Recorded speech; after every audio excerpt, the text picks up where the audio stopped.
Ma'am Via, pasensya na po Sobrang invested po talaga ako dito sa Alegria Bay na to eh. Simula pa lang po ng announcement nyo, nag-research na po kagad ako sa mga possible innovative designs. And I think I did well in my design. Kaya gusto ko lang po sana malaman kung bakit hindi po ako yung napili nyo. Well, part of my job is to build a team, which I believe and think that is suitable for certain people in certain projects. And sana, don't think less of yourself dahil hindi kita napili.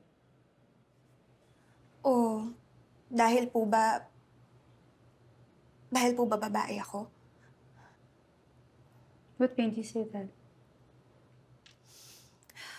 Maybe because I know what I'm capable of. Kaya wala na po talaga akong ibang maisip na eksplanasyon kundi yung pagiging babae ko po. And I know na mundo ng kalalakihan itong construction. Pero alam niyo po, ma'am, sobrang taas po nga ng tingin ko po sa inyo eh. Kasi kayo po yung pinaka-boss dito.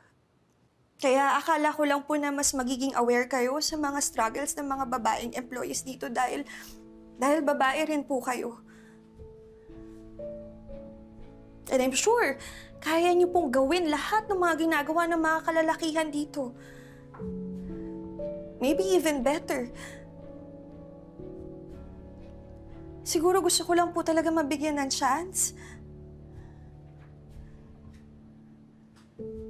Okay. Po?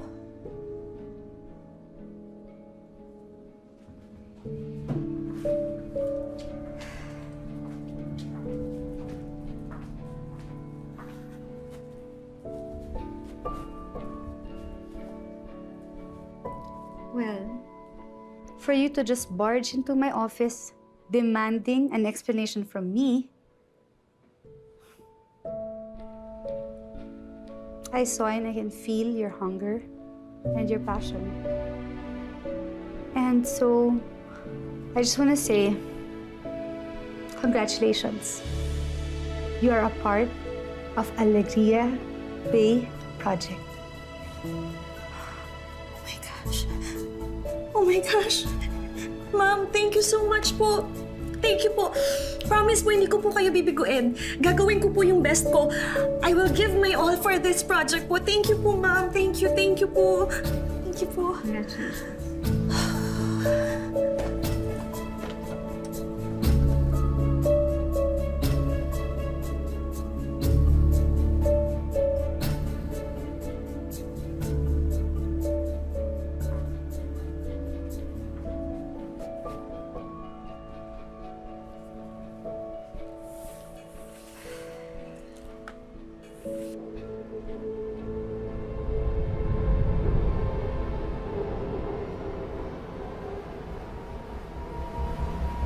Sandali.